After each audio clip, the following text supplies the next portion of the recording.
বিসমিল্লাহির রহমানির রহিম। আসসালামু আলাইকুম। সুপ্রিয় দর্শক, আপনাদের অভিনন্দন। যারা আমাকে শুনছেন, প্রতি মুহূর্তে অনুপ্রেরণা দেন, তাদের প্রতি আমার কৃতজ্ঞতা। আমি বিনীতভাবে অনুরোধ করব আমাদেরকে উৎসাহ দেওয়ার জন্য চ্যানেলটিকে সাবস্ক্রাইব করবেন।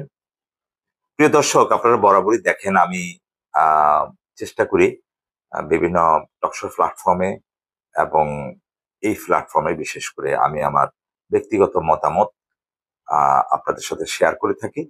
সেই মতামতটি হয়ে থাকে আমাদের চলমান ঘটনা প্রবাহ, রাজনৈতিক গতি প্রকৃতি, পূর্বাভাস ইত্যাদি নিয়ে।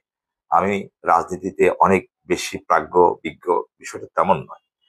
জাস্ট আমি গতি প্রকৃতি বুঝে চেষ্টা করি আপনাদের সাথে শেয়ার করার জন্য। এতটুকুই।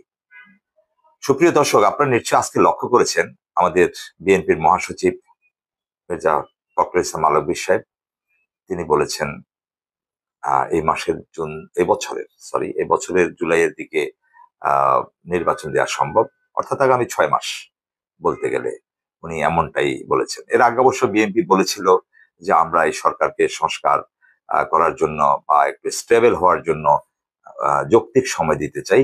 বিএনপি শীর্ষ নেতা জনাব তারেক রহমান সাহেব তেমনটি বলেছিলেন।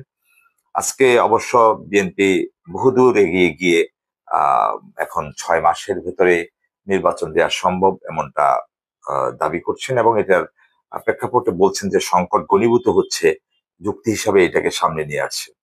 অবশ্য তিনি ব্যাখ্যা করেননি কি ধরনের সংকট, সেটা ব্যাখ্যা করা হয়নি। কিন্তু ওনার আজকের অনেকটাই মানে নির্বাচন নিয়ে বিএনপির অবস্থানটা পরিষ্কার হয়ে গেল। আর এই নিয়ে আমাদের সামাজিক যোগাযোগ মাধ্যমে অনেক তর্ক বিতর্ক বা ওনার অনেকের কমেন্টস পড়ছিলাম, দেখছিলাম, বিভিন্ন রকম পোস্ট হচ্ছে। তো আসলে বিএনপি যে কথাটা বললেন, এই কথাটা সাথে আমিও একমত অনেকটা, যে ঠিক আছে একটা জাতীয় নির্বাচন যদি আমাদের জন্য শুধুমাত্র কাঙ্ক্ষিত হয়ে থাকে এবং একটা জাতীয় নির্বাচন যদি আমাদের ভাগ্যের পরিবর্তন ঘটিয়ে থাকে, বাংলাদেশের মুক্তিকামী মানুষের যদি মুক্তি হয়ে থাকে, তো নির্বাচনটা দিতে অসুবিধা কোথায়? কিন্তু আসলে মানুষ কি তা ভাবছে? আমি সেটা বিচারের ভার মানুষের উপরেই ছেড়ে দিলাম। কিন্তু আমি ব্যক্তিগতভাবে মির্জা ফখরুল ইসলাম আলমগীর সাহেবের বক্তব্যটাকে সমর্থনই করলাম। যদি একটা নির্বাচন যদি ক্রাইসিস হয়ে থাকে, তাহলে আমি এক ব্যক্তিগত মতামত হলো, তাহলে সবকিছুর মূলে যদি নির্বাচন থেকে থাকে তাহলে তো নির্বাচনই শ্রেয়। সেজন্য আমি বললাম, আমাকে আপনারা ভুল বুঝবেন না। আর আমি যেটা বোঝাতে চাই, বলতে চাই, আমার আমার নিজে থেকে আমি যেটা আমার উপস্থাপনা, তা হলো আসলে আহ বিএনপি অনেকটা এগিয়ে কথাটা বলাটা সাথে আমি একমত হলেও আহ আমাদের সামাজিক যোগাযোগ মাধ্যমের যারা সবসময় অ্যাক্টিভিজম করেন, তারা কিন্তু খুব বিরূপ প্রতিক্রিয়া প্রকাশ করেছে।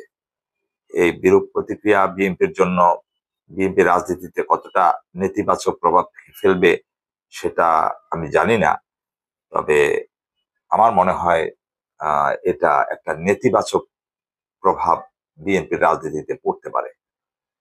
কারণ বিএনপি কয়েক দফাই কথাটার পরিবর্তন হয়েছে রাজনীতির, এই নির্বাচন নিয়ে কেন্দ্রিক।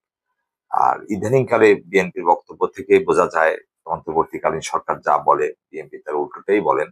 স্বাভাবিক নিয়মে এটা পরিবর্তিত হয়েছে, যেটা আমরা যখন দেখতাম যে আওয়ামী লীগের সেই ফেসিবাদের আমলে মির্জা ফখরুল ইসলাম আলমগীর সাহেব যা বলতেন, ওবায়দুল কাদের সাহেব তার উল্টোটা বলতেন। ওবায়দুল কাদের সাহেব যা বলতেন, মির্জা ফখরুল ইসলাম আলমগীর সাহেব তার উল্টোটা বা ওনার মতো করে উনি তার যৌক্তিক দাবিটা সামনে নিয়ে আসতেন। তো এখন আবার মির্জা ফখরুল ইসলাম আলমগীর সাহেব তথা বিএনপি সবাই চাচ্ছে যে তত্ত্বাবধায়ক সরকার যখন বলে 17 বছরের ভোটার হওয়া প্রয়োজন, ওনারা বলে যে প্রয়োজন নেই।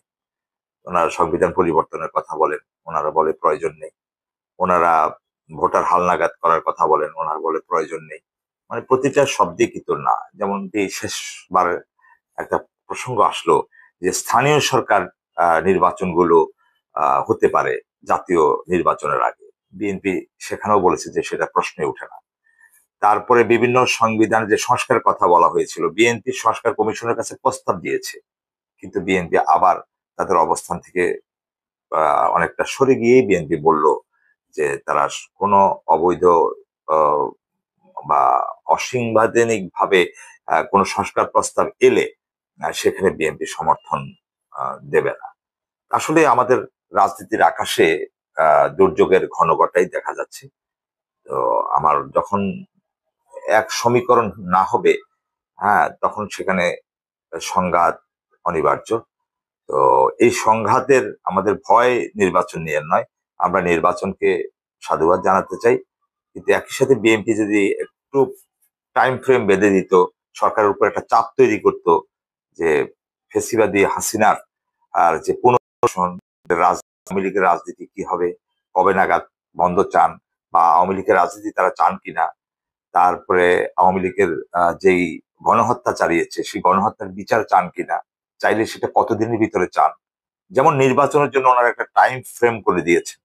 ঠিক আমার কাছে ব্যক্তিগতভাবে ভালো লাগতো যে বিএনপির মহাসচিব মহোদয় যদি একটা টাইম ফ্রেম বিচারের জন্য এবং যে অর্থ পাচার হয়ে গিয়েছে সেগুলো উদ্ধারের জন্য, বা আওয়ামী লীগের রাজনীতির প্রশ্নে বিএনপির অবস্থানটা কি বা কি হতে পারে সেটাও যদি পরিষ্কার করতো, আমি করি যে এটা আমার ব্যক্তিগত ভাবনা যে ওনার বক্তব্যটার আর একটু গ্রহণযোগ্যতা পেত।